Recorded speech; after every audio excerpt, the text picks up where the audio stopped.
नमस्कार। हमारे पड़ोसी देश के हालात जब बांग्लादेश के जिसको बने हुए उसको लेके पूरा भारत चिंता में है। जिस तरह वहां हिंदुओं पर अत्याचार हो रहा है और हिंदुओं के मंदिर तोड़े जा रहे हैं, उसको लेके भारत के अंदर बहुत सी प्रोटेस्ट जो शुरू हो गए हैं। लेकिन इसके साथ सबसे बड़ी बात यह है कि यहां तक वहां हमदर्दी जाहिर करनी चाहिए थी हिंदुओं के साथ। उनके मंदिर तोड़े जा रहे हैं, उन्हें मारा जा रहा है, उनकी सारी जो प्रॉपर्टी है उन्हें लूटा जा रहा है। उसकी बजाय उल्टी यहां पर बहुत से ऐसे स्टेटमेंट आ रहे हैं जिसको लेके देश स्तंभ रह गया है। जिस तरह से महबूबा मुफ्ती ने कहा कि वहां 1947 जैसे हालात बन रहे हैं, भाईचारा खतरे में है और यहाँ जो बांग्लादेश और भारत में कोई फर्क ही नहीं है। ये एक बहुत बड़ी बात कह दी। भारत और बांग्लादेश में कोई फर्क नहीं है।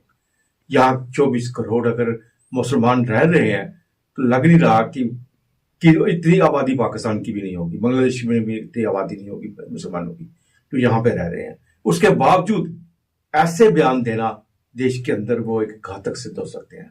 हमारे साथ है ब्रिगेडियर विजय सागर दीवान साहब, डिफेंस एक्सपर्ट है। इनसे हम बात करेंगे इस वक्त जो बांग्लादेश के हालात है उनके बारे में और भारत की इस स्थिति में उसका क्या रोल होगा बांग्लादेश में, किस तरह से भारत उनकी मदद कर सकते हैं। प्रीत साहब, आपका बहुत बहुत स्वागत है। Thank you very much Adarsh ji, pleasure to be on your show as always. जिस तरह से आपने सुना कि बांग्लादेश के हालात इस वक्त बने हुए हैं, वहां पे सत्ता परिवर्तन कैसे हुआ वो तो सबने देखा, और उसके बाद वहां के जो हालात, हिंदुओं को मारा गया, पीटा गया, उनको मौत के घाट उतार दिया गया, मंदिर वहां पे लुटे गए, जो सबसे बड़े पुजारी जो प्रीस्ट हैं उन्हें भी अरेस्ट किया गया, उनके ऊपर भी केस बनाए गए। उसको लेके भारत के अंदर जितनी भी संस्थाएं हैं वो प्रोटेस्ट वो भी कर रही हैं और भारत से भी कह रही हैं कि इनकी गुहार लगा रही हैं कि इनकी मदद की जाए। सबसे पहले मैं इसके बारे में जानना चाहूंगा, इस स्थिति में भारत की क्या से वहां पे रोल रहे? देखिए, सबसे पहले तो मैं एक अपना पर्सनल व्यू आपको बताना चाहता हूं। एक एनालिसिस है ये मेरा और मैं थोड़ा सा डिस्टर्ब हूं इसके लिए। कारण ये है कि बांग्लादेश में क्या हो रहा है वो वर्ल्ड ओवर सब जानते हैं। अब ये मूवमेंट वर्ल्ड ओवर फैल चुकी है, सबको पता है बांग्लादेश में माइनॉरिटीज के साथ गड़बड़ हो रही है। तो कोई हिंदू का नाम नहीं लेता है, माइनॉरिटीज बोलते हैं। अभी अगर इसको हम कंपेयर करें, इजराइल में क्या हुआ था हमास के साथ। Within a month's time जब इजराइल ने हमास को मारना शुरू किया as a retaliation to what they did to them, पूरा का पूरा मुस्लिम वर्ल्ड कहीं पे भी हो दुनिया में, सब लोग सड़कों पे आ गए थे to show solidarity with their Muslim brotherhood in Palestine. अभी हिंदुओं ने आवाजें इंडिया में आनी शुरू हुई हैं, पर उस लेवल पे नहीं आई जिस लेवल पे हमने लास्ट ईयर देखा था या इस साल के बिगिनिंग में देखा था वेस्ट एशिया के ऊपर। तो ये एक चिंता का विषय है जो हिंदुस्तान को समझना चाहिए। नॉट ओनली कि हिंदू सड़कों पे आए, वो तो एजुटेशन होनी चाहिए, गवर्नमेंट की तरफ से भी कोई पॉजिटिव स्टेप अभी तक मुझे नजर नहीं आया है। That was first observation. Secondly, दूसरी जो मेरी बहुत जबरदस्त मेरी सोच ये है या मेरी एनालिसिस ये कहता है कि बांग्लादेश में जब हमने 71 में इनको लिबरेट कराया तो ऑब्वियसली शेख हसीना की पार्टी, इनके फादर थे मुजीबुर रहमान, उनको हमने बिठाया और वो सारी कहानी आप जानते हैं कि पाकिस्तान में क्या हुआ कैसे हुआ, उसमें मैं नहीं जा रहा। तो इनके एक ऑपोजिट धड़ा बना ऑपोजिशन में, वो था प्रो पाकिस्तान मिलिट्री वाले जो बांग्लादेश में बच गए। तो समझ में आ रही थी बात की एक साइड जो है वो सेक्युलर है, प्रो बांग्लादेशी है, दूसरे कट्टर मुस्लिम्स हैं। तो उसमें हुआ भी यही कि जब शेख मुजीबुर रहमान को असैसिनेट किया गया वो पावर में आ गए, उसके बाद खालिदा जिया पावर में आई। तो ये चलता रहता था दो पार्टी का, और इसमें कुछ बोलते थे सेक्युलर रेडिकलाइज। मगर अब क्या हुआ है, अभी कहाँ है वो बीएनपी। हम मानते हैं कि बीएनपी के जो लीडर हैं खालिदा जिया, उनकी सेहत अच्छी नहीं है, पर उनकी पार्टी कहाँ है। ये जो हिंदुओं पे अत्याचार हो रहे हैं, ये पहले हमें यही लगा कि बीएनपी के सपोर्टर्स कर रहे हैं, परंतु ये बीएनपी के सपोर्टर्स नहीं है, ये रेडिकलाइज्ड पार्टीज अलग से हैं। अब ये पार्टीज कहां से आई?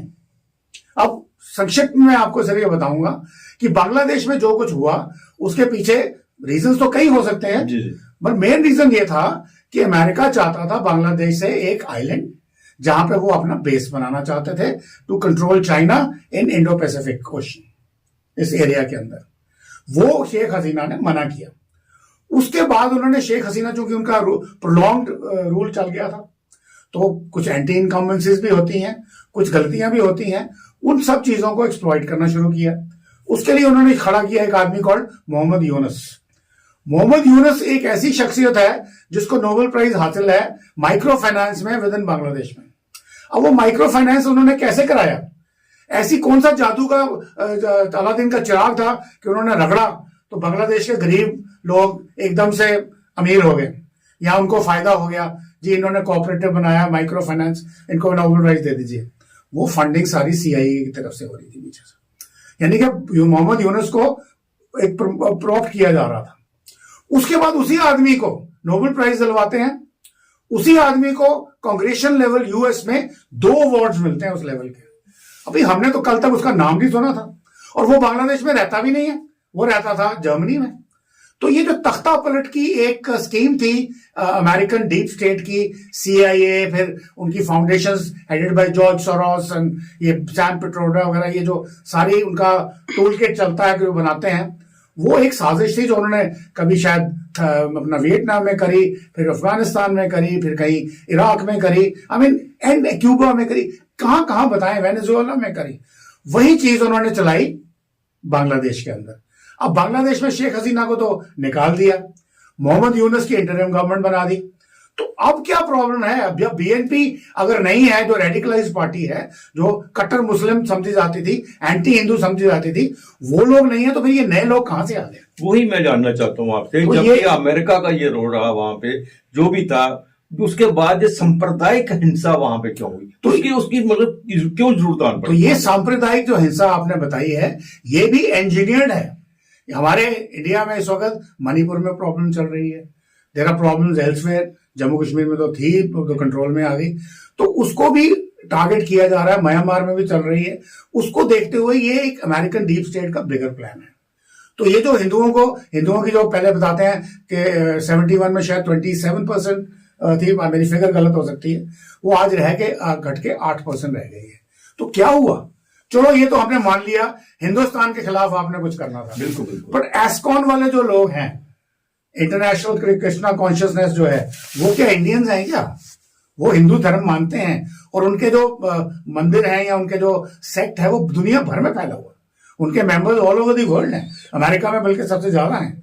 तो उनको क्यों अरेस्ट करना शुरू कर दिया? उनके अगेंस्ट क्यों जाना शुरू कर दिया?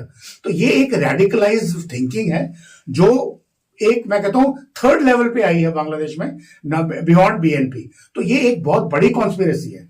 अब इस कॉन्स्पिरेसी का एक टूल किट तैयार किया गया है। जैसे अभी आपने महबूबा मुफ्ती साहब हमारे सामने ही बैठी हैं, इनका आपने जो बयान सुना है, अब ये बयान क्या कहता है? वो क्या कहने की कोशिश कर रही है कि बांग्लादेश में जो हो रहा है वो इंडिया में भी होगा। ऐसे कुछ बयान और जगहों से भी आए हैं, जैसे आपके ओवैसी साहब हैं या दूसरे तीसरे जो है। तो ये लोग ये बताने की कोशिश कर रहे हैं हिंदुओं को या मोदी को कि भाई देखो, अगर आप नहीं करोगे तो आपकी गवर्नमेंट भी हम ऐसे ही हटा देंगे। पर उनको ये समझ में नहीं आती कि मोदी और शेख हसीना में जमीन आसमान का फर्क है। वही एक तो सबसे बड़ी बात है कि बांग्लादेश जो है उसकी जो इकॉनमी है ज्यादा भारत के ऊपर निर्भर है, पड़ोसी है भारत, हम कहें तो भारत देश की ही वो एक उपज है बांग्लादेश। इतनी कहाँ ताकत थी उनमें बांग्लादेश को पाकिस्तान से अलग करने की, हमारे हजारों फौजियों ने वहां पर कुर्बानी दी हुई है। उसके बावजूद भारत का एक रोल नहीं कोई ऐसा सामने आ रहा, क्योंकि जिस तरह कोई उनकी एम्बेसी से बात की जाए, जो उसके एम्बेसडर को जहाँ पे बुलाया जाए, हाई कमिश्नर को बुलाया जाए, या यहाँ तक कि वेस्ट बंगाल से जो वहां से तो ये आवाज उठी है कि पीस फोर्स वहां पे भेजनी चाहिए कि उनको कुचलने के लिए, खत्म करने के लिए, ताकि हिंदुओं का वहां पे जो बचाव हो सके। ऐसी कोई चीज आज तक सामने नहीं आ रही। भारत इस बारे में उसकी सोच क्या हो सकती है? देखिए, मैं आपको बता रहा हूं, पहले मैंने बोला कि मोदी और हसीना में फर्क है, नॉट ओनली स्टेचर में, नॉट ओनली रिसोर्सेज में, इवन थिंकिंग में। अब मणिपुर में क्या हो रहा है, ये चाहते हैं कि मणिपुर में मोदी कोई ब्लैटेंट स्टेप ले करने के लिए, वैसे ही जैसे इन्होंने शाहीन बाग किया। पर मोदी साहब को ये पता है कि ऐसा नहीं चलेगा। शेख हसीना वही गलती कर चुकी है।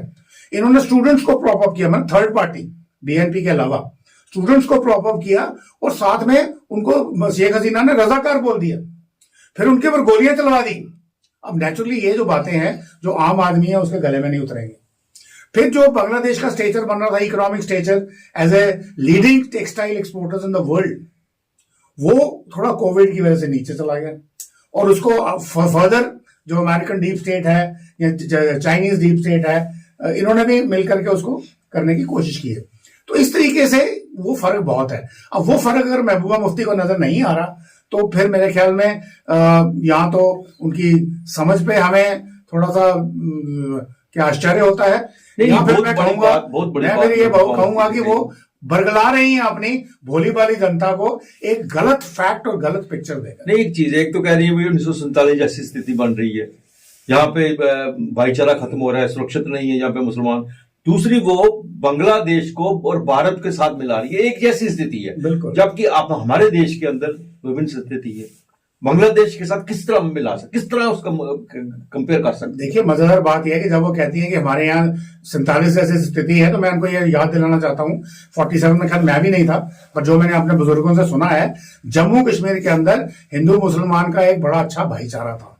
अगर वो आज बोलती हैं कि वो 47 में भाईचारा टूटा हुआ था, नहीं टूटा हुआ था। जम्मू कश्मीर एक इकलौती स्टेट थी जहां पूरे हिंदुस्तान में सांप्रदायिक दंगे चल रहे थे, यहां कुछ नहीं हो रहा था। थोड़ा बहुत जो हुआ उसको उछाला गया, वो किसी और कारण की वजह से था। ये ऐसे ही नेता उछालते हैं जैसे एग्जैक्टली उसमें यही हुआ कि जब जो लोग पाकिस्तान से भारत जा रहे थे, उनको लगा via Jammu and Kashmir route जो है वो सेफर रहेगा, तो उन्होंने जो कहानियां सुनाई हिंदुओं पे अत्याचार की, तो उससे कुछ रिपरकशन हुई मुसलमानों पे। पर देखिए, जम्मू कश्मीर की स्टेट फोर्सेस का ब्रिगेड कमांडर ब्रिगेडियर रहमतुल्लाह, वो जम्मू का रहने वाला था और वो कमांडर था, वो कैसे मुसलमानों पे जुल्म कर सकता है? तो जम्मू कश्मीर की स्टेट फोर्सेस ने जो मुस्लिम्स को बचाया, बल्कि और एक बहुत बड़ा इंसिडेंट भी हुआ था जिसमें मुस्लिम्स को बचाने में सांबे के पास एक फोर्ट है, उसके बगल में एक जत्था था मुस्लिम्स का, उनको पूरा बचाया गया बाय द आर्मी। तो इसलिए कहना कि 47 जैसे हालात हैं, तो मैं कहता हूं पहले ये तो जानिए कि जम्मू कश्मीर में 47 जैसे हालात थे क्या, तब आप बोलिए कि भाई हाँ, बोलती कि रेस्ट ऑफ द कंट्री तो मैं मान लेता, पर जम्मू कश्मीर में नहीं। तो ये चीजें टोटली यही बताती हैं कि जितनी भी आपकी भोली भाली जनता है, जिनको इंटरनेशनल मामलों में बारे में कम जानकारी है, या थोड़े वो रेडिकलाइज्ड हैं, या वो अपने भगवान को या अपने अल्लाह को ज्यादा मानते हैं बाकी चीजों से, ये उन लोगों को मैनिपुलेट करने की बात करना चाहती हैं और कुछ नहीं। मैं ब्रिट साहब अंत में आपसे जानना चाहूंगा कि इन परिस्थितियों में जिस तरह से भारत में आवाज उठ रही है, बहुत ज्यादा आवाज उठ रही है, हिंदुओं के लिए आवाज उठ रही है, बांग्लादेश में रहने वाले जिनके ऊपर अत्याचार हो रहा है उनके बारे में आवाज उठ रही है, और ये आवाज कम नहीं हो रही, हर दिन बढ़ती जा रही है। इन परिस्थितियों में क्या भविष्य हो गया बांग्लादेश का और क्या भारत का रोल है? देखिए, बांग्लादेश भारत का एक बड़ा अहम स्ट्रेटेजिक पार्टनर था, और जो अभी वहां पे जो एडमिनिस्ट्रेशन है, चाहे वो यूनिस की है, कहता है इलेक्शन कराऊंगा, मुझे नहीं लगता वो भी इलेक्शन कराएगा, तो ये भारत के लिए अच्छी बात नहीं है, स्ट्रेटेजिक पॉइंट ऑफ व्यू से, सिक्योरिटी पॉइंट ऑफ व्यू से, और even economic point of view से। काफी सारे उथल पुथल मचे हुए हैं ऑलरेडी, जो शायद अभी बताने का समय नहीं है आपको। तो इसलिए हमारे को पहली बात तो मैंने आपके शो के शुरू में ही बोली कि जिस किस्म की सॉलिडारिटी मुस्लिम्स ने दिखाई थी टुवर्ड्स पैलेस्टाइनियंस, वो इंडिया से अभी तक नहीं निकली है। सॉरी, इतना मैं जरूर बोलूंगा, और वो निकलनी चाहिए। और ये जो पीस फोर्स की बात कर रहे हैं, वैसे आप कोई किसी कंट्री के अंदर कोई पीस फोर्स नहीं भेज सकते। यूनाइटेड नेशन में जाके बोलना चाहिए कि एक पीस कीपिंग फोर्स जैसे सीरिया में है, लेबनान में है और कई जगहों पे है, वैसी कोई peace keeping force United Nations की जाए और वो इंश्योर करे कि वहां पे हिंदुओं के जान माल की सुरक्षा की जाए, और जैसी ऑर्गेनाइजेशन लाइक इस्कॉन वगैरह है, इनकी सुरक्षा की जाए, प्लस जितने भी रेडिकलाइज्ड लोग हैं उनको पकड़ा जाए और उनको they should be brought to the book. पर उल्टा हो रहा है इस वक्त। मोहम्मद यूनुस की जो इंटरिम गवर्नमेंट है, वो जितने चुन चुन के अवामी लीग के जो पुराने लोग हैं, उनके मसले हैं, उनको निकाल रही है, चुन चुन के उनको ट्रायल पर रख रही है, बैन कर रही है, और इवन जितनी भी हमारी ये जो इन्वेस्टमेंट्स हैं इंडिया की वेरियस कॉर्पोरेशंस में, बार कॉर्पोरेशन में, एनर्जी में, उनको भी बंद कर रही है, री इन्वेस्टिगेट कर रही है। तो इसका मतलब बड़ा क्लियर है कि जैसे अमेरिका हमें चाहता है, जब चाइना की बात आती है तो उसको इंडिया चाहिए क्वाड के अंदर, इंडो पैसिफिक के अंदर, पर जब उसको ये भी पता है कि जैसे चाइना को उन्होंने प्रमोट किया था आज से 20-30 साल पहले, तो वो कहां चले गए, कहीं इंडिया भी वहां ना चला जाए, तो उसको चेक रखने के लिए ये दूसरी तरफ से ही चलना पड़ेगा। तो इस तरह से ये ओमनी पोलर वर्ल्ड है, जहां पे आपका नेशनल इंटरेस्ट है वहां पे आप किसी कंट्री के साथ हैं, जहां नहीं है आप उनके साथ नहीं है। अब इंडिया भी इतना स्टेचर बन चुका है, हमारे जयशंकर साहब भी खुलकर स्टेटमेंट देते हैं, मोदी जी भी खुल के देते हैं। और जो आपने देखा होगा किसी भी बड़ी फोरम में, एससीओ फोरम या G20 कहीं पे भी जहां भी मोदी साहब जाते हैं तो he is always the centre stage.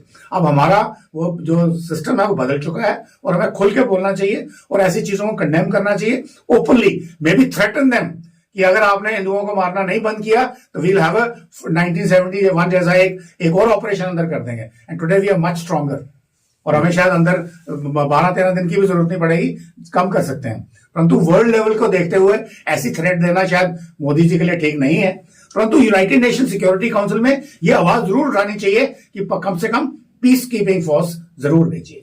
बहुत बहुत धन्यवाद ब्रिगेड साहब, हमारे दर्शकों को सारी जानकारी देने के लिए। Thank you very much. बहुत आज के लिए बस इतना ही, अगले प्रोग्राम में फिर आपसे भेंट होगी, तब तक इजाजत दीजिए, नमस्कार।